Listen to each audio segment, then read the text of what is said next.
Las leyes del caos. Puedes llevar las leyes del caos ante la luz, pero nunca las podrás entender. Las leyes caóticas no tienen ningún significado y, por lo tanto, se encuentran fuera de la esfera de la razón. No obstante, aparentan ser un obstáculo para la razón y para la verdad. Contemplémoslas, pues, detenidamente, para que podamos ver más allá de ellas y entender lo que son, y no lo que quieren probar. Es esencial que se entienda cuál es su propósito porque su fin es crear caos y atacar la verdad. Estas son las leyes que rigen el mundo que tú fabricaste.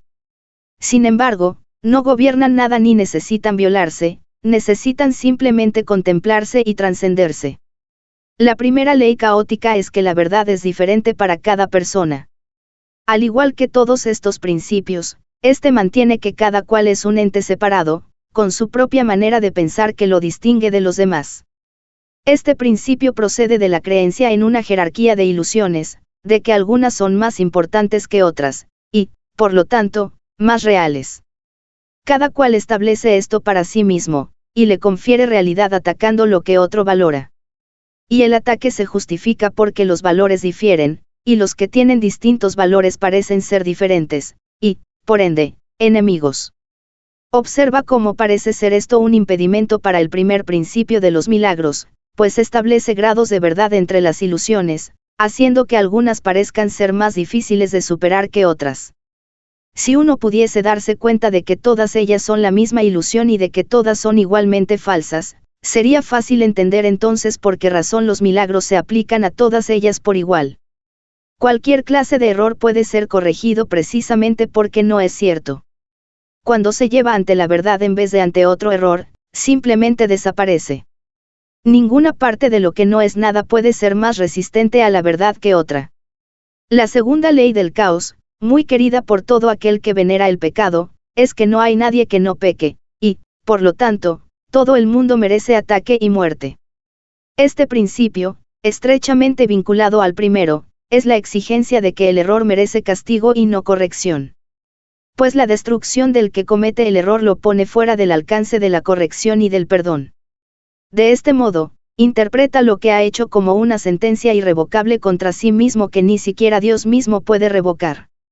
Los pecados no pueden ser perdonados, al ser la creencia de que el Hijo de Dios puede cometer errores por los cuales su propia destrucción se vuelve inevitable. Piensa en las consecuencias que esto parece tener en la relación entre padre e hijo.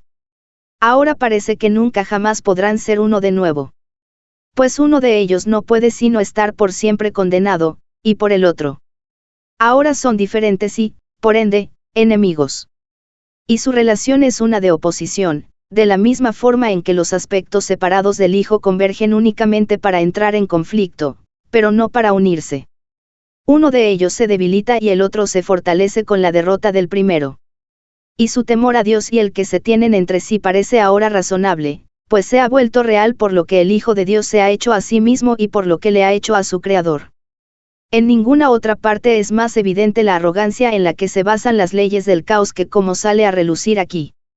He aquí el principio que pretende definir lo que debe ser el creador de la realidad, lo que debe pensar y lo que debe creer, y, creyéndolo, cómo debe responder.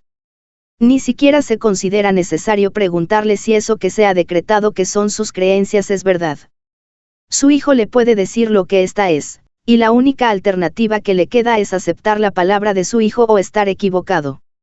Esto conduce directamente a la tercera creencia descabellada que hace que el caos parezca ser eterno. Pues si Dios no puede estar equivocado, tiene entonces que aceptar la creencia que su hijo tiene de sí mismo y odiarlo por ello. Observa cómo se refuerza el temor a Dios por medio de este tercer principio.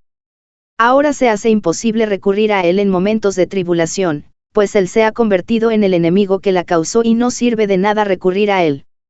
La salvación tampoco puede encontrarse en el Hijo, ya que cada uno de sus aspectos parece estar en pugna con el Padre y siente que su ataque está justificado.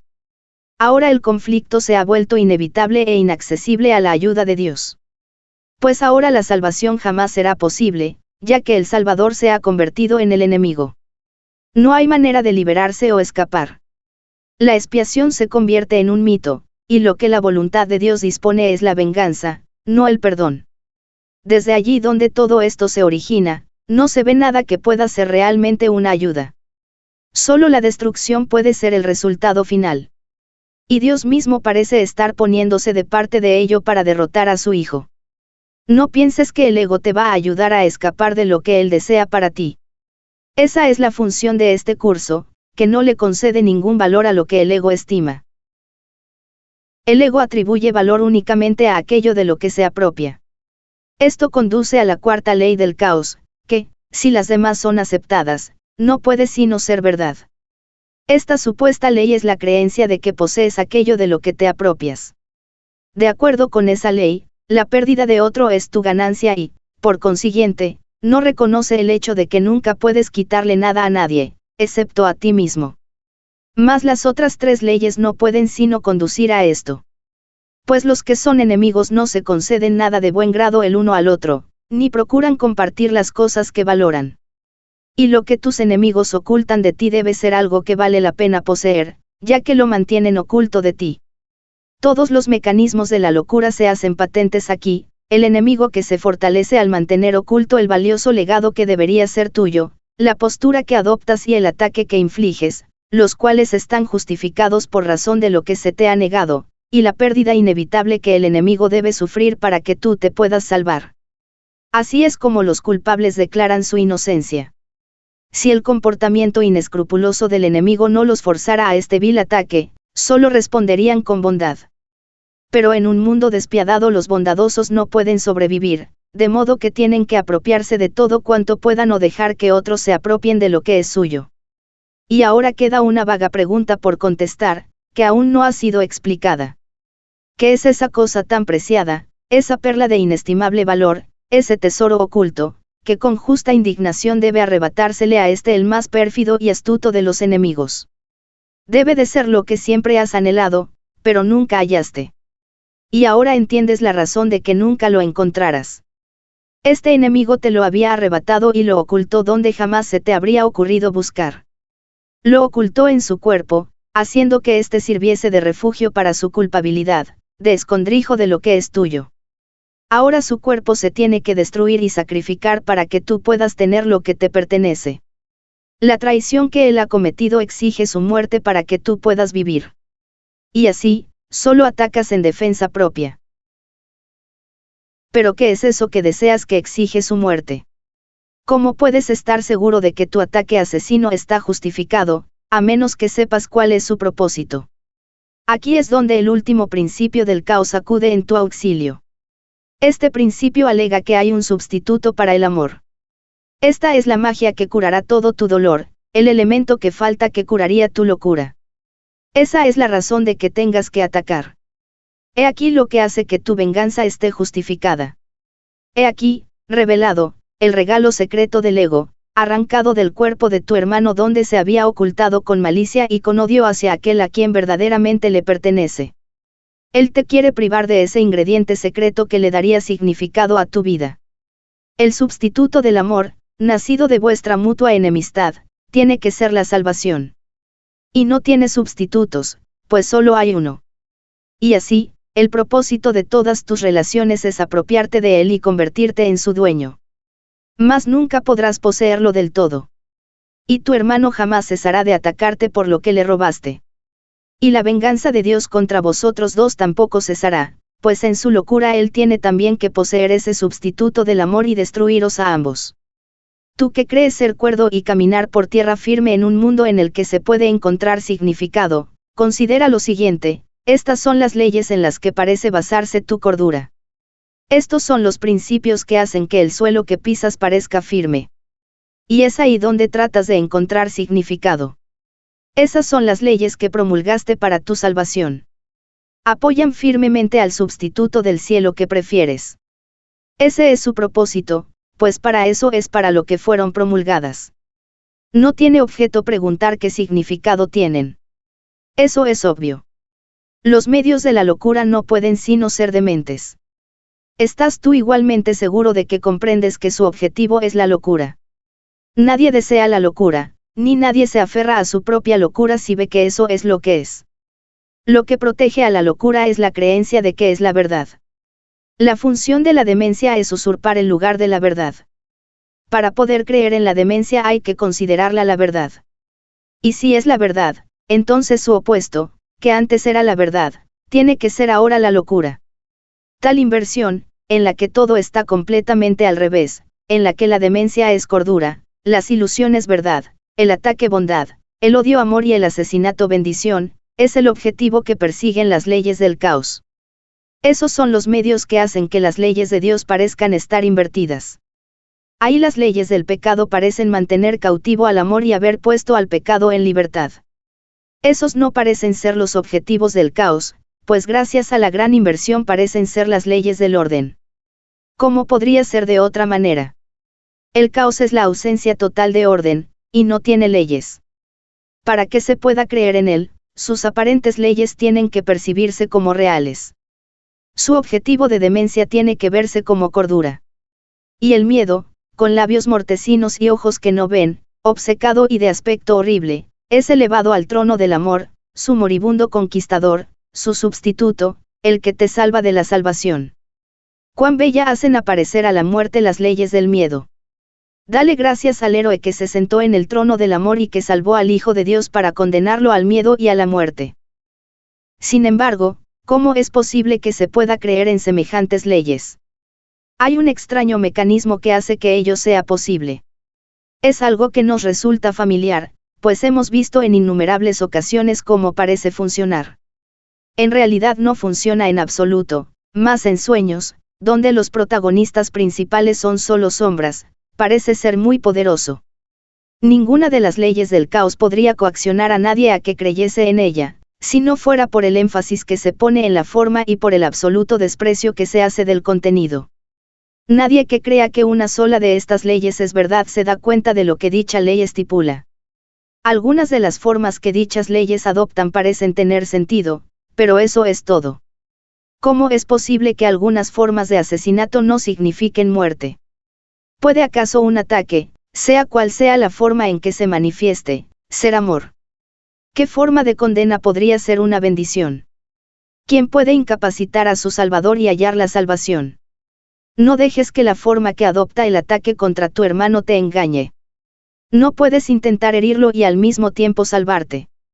¿Quién puede estar a salvo del ataque atacándose a sí mismo? ¿Cómo iba a importar la forma en que se manifiesta esta locura? Es un juicio que se derrota a sí mismo, al condenar lo que afirma querer salvar. No te dejes engañar cuando la locura adopte una forma que a ti te parece hermosa. Lo que está empeñado en destruirte no es tu amigo.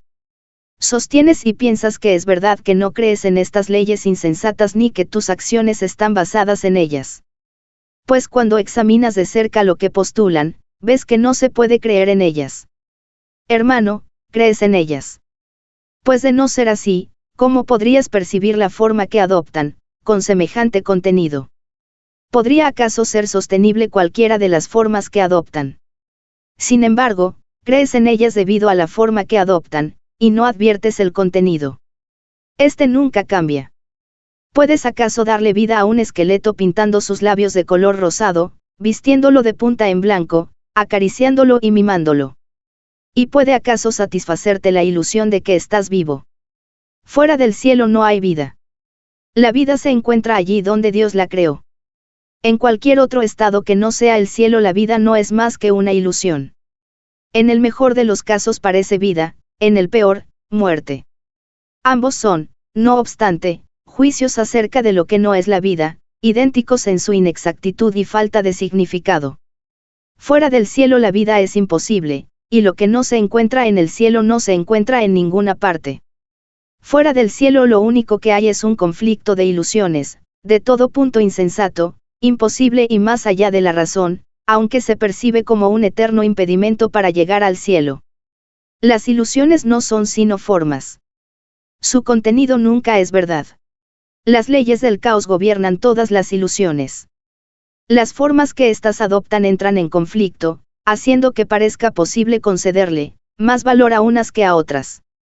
Sin embargo, cada una de ellas se basa, al igual que todas las demás, en la creencia de que las leyes del caos son las leyes del orden. Cada una de ellas apoya dichas leyes completamente, y ofrece un testimonio inequívoco de que son verdad. Las formas de ataque que en apariencia son más benévolas no son menos inequívocas en su testimonio o en sus resultados. Es indudable que el miedo que engendran las ilusiones se debe a las creencias que las originan y no a su forma.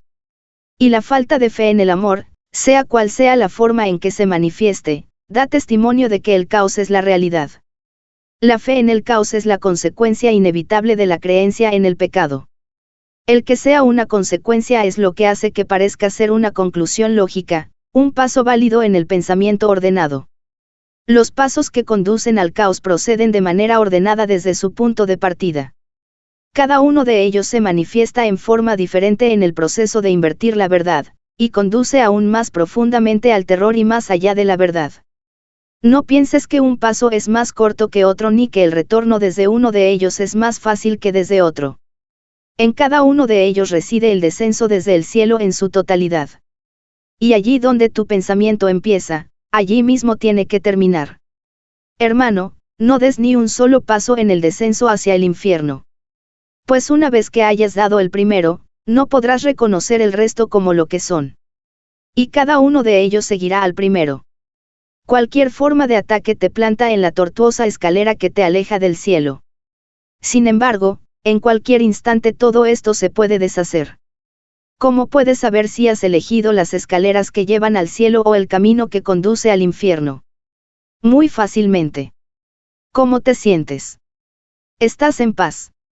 ¿Tienes certeza con respecto a tu camino? ¿Estás seguro de que el cielo se puede alcanzar? Si la respuesta es no, es que caminas solo. Pídele entonces a tu amigo que se una a ti y te dé certeza con respecto al camino a seguir.